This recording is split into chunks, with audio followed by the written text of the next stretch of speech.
Hello everyone, and thanks for tuning into the Financial Investor channel. My name is Brent, and today we're going to be doing our stock market weekly recap for July 2nd through the 6th. We're going to be doing this pretty quick. It's 2:30 in the morning, so we're going to go over the four main indexes, some of the changes for the week, my change for the week over the stock futures going into next week. Take a look at some Fang news. Fangs have been really holding up and helping out the indexes and the market as a whole. Talking about some of the financials. I believe we're going to be coming off the lows as far as financials go kind of forward. We passed the stress test. Now we're going to set our goal and kind of moving higher here in the financials, which will help out the main S&P 500 index. Talk about our dollar kind of moving down due to the job report. That's here towards the end. Gold, silver moving down. Gold actually moved up this week.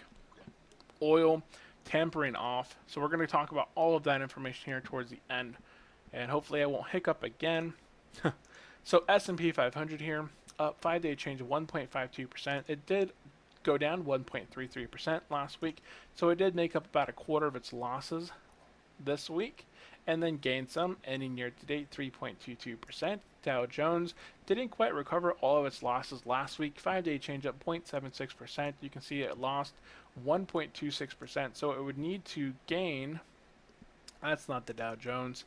It would need to gain a little bit over a quarter of a percent there in order to make back last week's losses. Year to date down 1.06%. The Dow Jones is only being held up by 11 stocks currently. You can see that 11 of these stocks here being in Microsoft, Merck, Nike, Pfizer, United Health, and Visa. That's 6 of them over on the first page. I was doing a count on these earlier. We have Apple, Boeing, Cisco, Home Depot, and Intel. So some of these have came off their highs, such as Apple coming off that 18% year-to-date change, Boeing off that 25% year-to-date change. So I think as some of the financials here, as far as Goldman Sachs and JP Morgan, as they start to bounce back off their lows, that may help bring up the Dow Jones out of that gut that it's been in. But we will see whether that happens or not. NASDAQ recovered all of last week's losses, but kind of just nullified itself. So here, last week it lost 2.37%. This week it gained 2.37%. So year to date up 11.37%. The Russell 2000 made the biggest change this week. It is the winner right ahead of the NASDAQ, up 3.10%. Year to date 10.33%. I think the Russell 2000 will actually, by the end of 2018, I'm going to go ahead and say that the Russell small index there will beat out the NASDAQ in the end. Maybe. We'll see. Now, my portfolio changes for the week. I'm actually up 1.43%. I know I posted earlier on Facebook over on my Facebook group. Somebody had asked about a positive week or negative week. I actually had a positive week, and I had found out that my information here that I was reporting was a little bit off. So here I have a spreadsheet of all my week after week. Here you can see 2018, 2017. I kind of just track it week after week, and I had not been tracking the full total. I don't track the Merrill Edge total. I track the IRA, my Roth IRA, my thrift savings plan, and then my wife's M1 accounts. That I just added those in there not too long ago, so I didn't include them in my updated mess here. So once I actually did that, my portfolio here changed, and it's going to do as well back here. Let's see here. So my losses, I still had some losses in the last couple of weeks, but that's going to definitely kind of nullify some of those losses. So here, the percent difference for this week, I moved up 1.43% this week, whereas last week we can see here that I lost 0.84% this last week, and I recovered my losses plus gained some there. So very good there. All after hours trading, we have stock futures looking positive as we go into next week, and that could be just due to, job report came out, everything's positive. Unemployment did creep up slightly, but we'll talk about that here in just a second. Now, market watch in the after hours, some of the stocks here that are most active: General Electric. We have a couple financials here being, we had Bank of America, and there was another down here I was looking at, but they both moved into the negative. I can't see this other. U.S. Bancorp and Bank of America. Okay, so both of these here moved into the negative slightly, but not too much. and we'll talk about financials here in just a minute. I like to cover the three: JP Morgan, Goldman Sachs, and Wells Fargo. Now, talking about the Fang stocks real quick, these are what's really helping out the index, moving in the highs and just kind of keep all those, basically the index is in the positive here. Facebook, not a lot of news that I was tracking came out this week, but still moved up for the 5-day change, 4.59%. Not sure what caused them to jump up so much here towards after Thursday, Friday, but if you guys know, let me know in the comment section below. I didn't see anything that was, crazy that would cause them to jump up by so much, but good to see them moving there. Apple news, there may be a rumor that Apple may have 5G support going into their 2019 models, so that'll be really interesting to see. Here we can see some of the changes that are going to be done for the iPhone. Thought that was kind of interesting. Very small little article there. If you guys are interested, I'll have this in the description below. Same with this one here. Apple Music just may have overtaken Spotify in the US, and that's, I can see that kind of coming out, whether it actually happened or in the next 3 to 6 months. Apple services area, it's where it's getting its money from here in the services. It's been growing that quarter after quarter, year after year. I don't see them, stopping. I don't like renting my music. Count me out as a subscriber. So Apple Music, I think they will definitely overtake Spotify here in the near future, if they have not already. So 5-day change up, Apple 1.55%. That really helps out my IRA, that's one of my main ones there in my IRA. So really helping me out here. Year to date up 11.07%.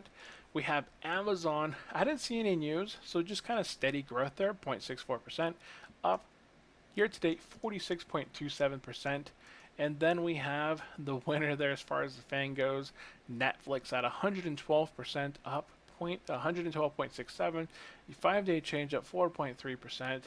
I know in Cali it was doing a net neutrality thing. I'm not sure if that got knocked out or if it got changed for the better.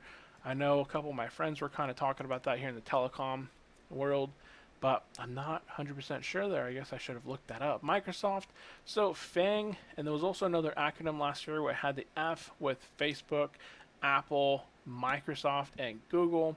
Here, this one just, they wanted to remove Netflix because it's one of those riskier ones. They added in Microsoft there just because it's more of an anchor. It's very stable. So Microsoft up 2.59%. I know a lot of people have bought into Microsoft recently on just kind of buying into them. I'm actually surprised. This stock has been going up very nicely year to date, up 18.26%. Then we have Alphabet, ticker symbol, or better known as Google there. 5-day change 2.2%, year to date 8.96%. Didn't see a whole lot of news there as well. And Tesla, so Tesla moved down this week by nearly 10%. So they released some news on Monday that they had finally hit their manufacturing goal of 5,000 Model 3s in the second quarter, but they didn't actually complete their last Model 3 car until into the third quarter. So a couple of the investors didn't like the news, saying that they probably cannot continue to keep this up, and they did move down by 2.3% on Monday. They continue to fall day after day, ending at a loss of 9.93%. So quite a bit there. I don't see that loss there on Tuesday, but that must be another 2% loss there as well, 2 or 3% there. So very big hit there. Tesla is down year to date by negative 0.79. Now, kind of moving into the financials, we had two of the main ones here that I track actually being positive for the week, kind of going forward. It has been trending sideways. If you look at year to date, Wells Fargo, as of back in April, has begun to kind of pick off their lows, which is surprising. And the stress test, I think that really helped them out this week or last week. So they passed the stress test. They were upgraded by, Morgan Stanley.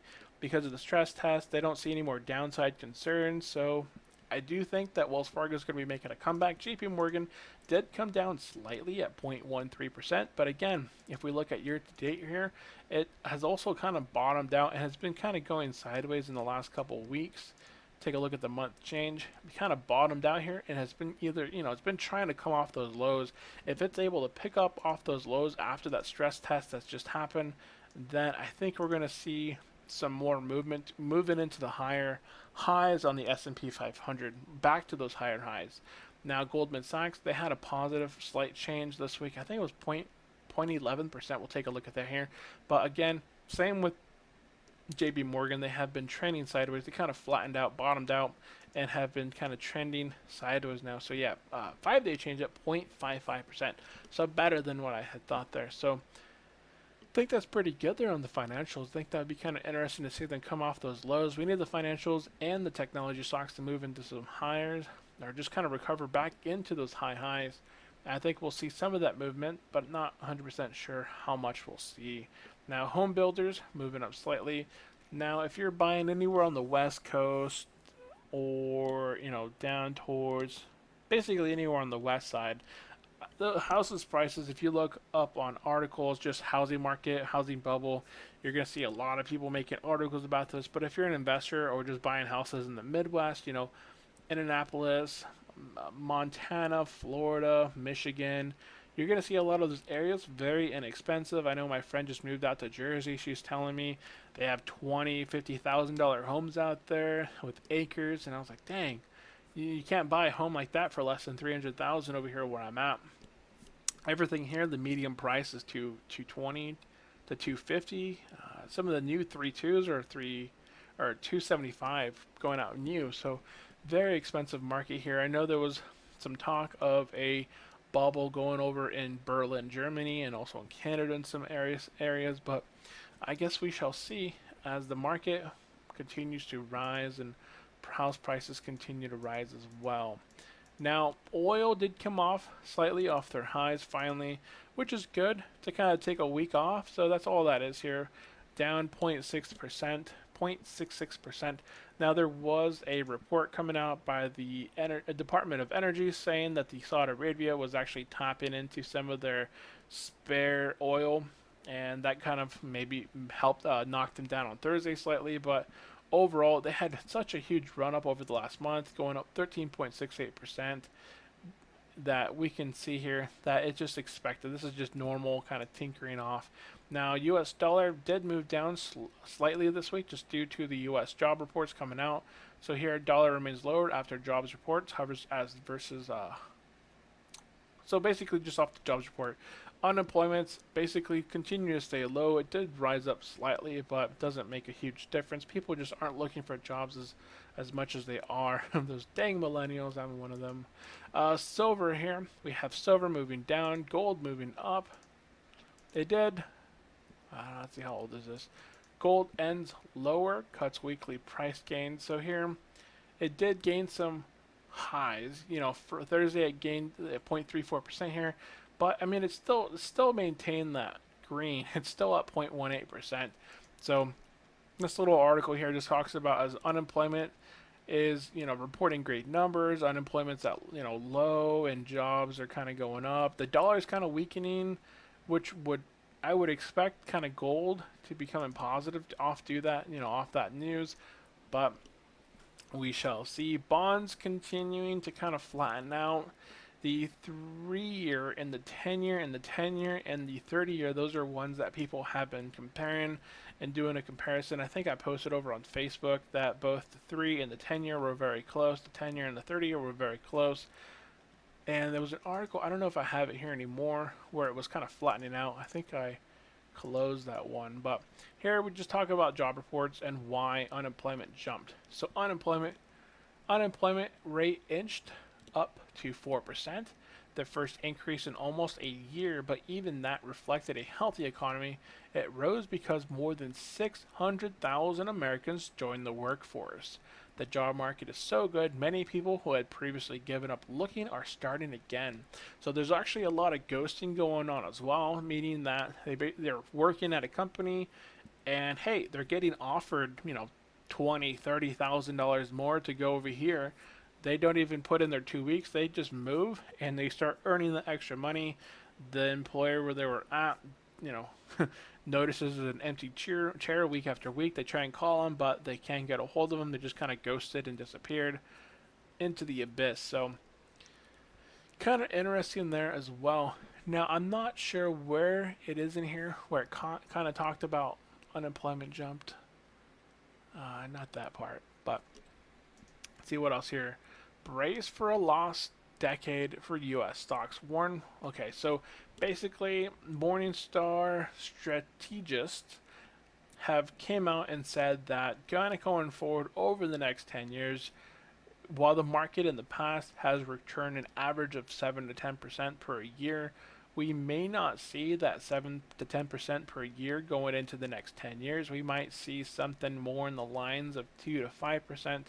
Now, I'm not 100% sure if this article here kind of talked about this or if it just kind of, I forgot who had mentioned this. I was either reading or watching, and someone had mentioned this kind of going forward that we may see a slowdown. The economy is booming, but we may see a slowdown in the market as the yields kind of correct, the rising rates, the rates start to rise, and we'll see something going on there. I'm not 100% sure what it all means myself. I can only do read and kind of gather what they are trying to express themselves and kind of know here. So China's tariffs response take effect as Trump ignites trade war 9 hours ago. So the U.S. President Trump fired the biggest shot yet in the global trade war by imposing tariffs on $34 billion worth of Chinese imports. China has retaliated, and duties on China goods start at 12:01 a.m. Friday in Washington. So basically, another 16 billions of goods could follow in 2 weeks. Trump earlier told reporters that they could eventually reach 550 billion, a figure that exceeds all U.S. goods imports from China in 2017. So, very interesting thing. So the tariffs have taken effect here in Beijing, which was an interesting article. I didn't read the whole entire thing. I just know that tariffs were supposed to be kicking in, and I don't know if this is actually reporting and blaring on my headset, but I want to make sure you guys aren't hearing that right now. But if you guys would like to read this, I'll have this in the article below as well. I wish I could keep up on all the news that is going out. I actually don't read as much of the stock market news as I used to in the past because, my stuff is more passive. I'm doing a lot more real estate related stuff. I did an offer this week. I'm trying to do a couple more. I'd like to make 2 offers every single week, 10 offers every single month. That's kind of my goal going forward. Hopefully I can land one or two deals, lock them in. Then once they're locked in, I can either, do my own money or borrow private money in order to do whatever I need to have done. So kind of interesting there. So that is basically all I wanted to cover this week. S&P 500 recovering from last week's losses, plus some. Dow Jones not quite recovering those losses. NASDAQ just kind of nullified last week's losses. Russell moved up, very nice off those last week's losses, plus then some. And then me, I did move off those losses last week. Whole lot of nonsense. So hopefully that wasn't too bad, and we got through this very quickly. And of course, not too much else to discuss there, so hopefully you have enjoyed the video. Remember to like, comment, and subscribe. If there's anything I could do different, or if you'd like to have something covered in a future video, let me know in the comment section below. If there's something you did not like, let me know in the comment section below. And that is basically it. As a friendly disclaimer, I am not a financial advisor or tax professional. The information provided is my opinion for entertainment and fun. This is not investment advice. This is just me as a financial investor myself, trying to help others make their money work for them. We only took, 18 minutes. So we finished before 3 in the morning, so that's always nice. Alright guys, I will see you later. Have a good night. Bye, or good day. Bye-bye.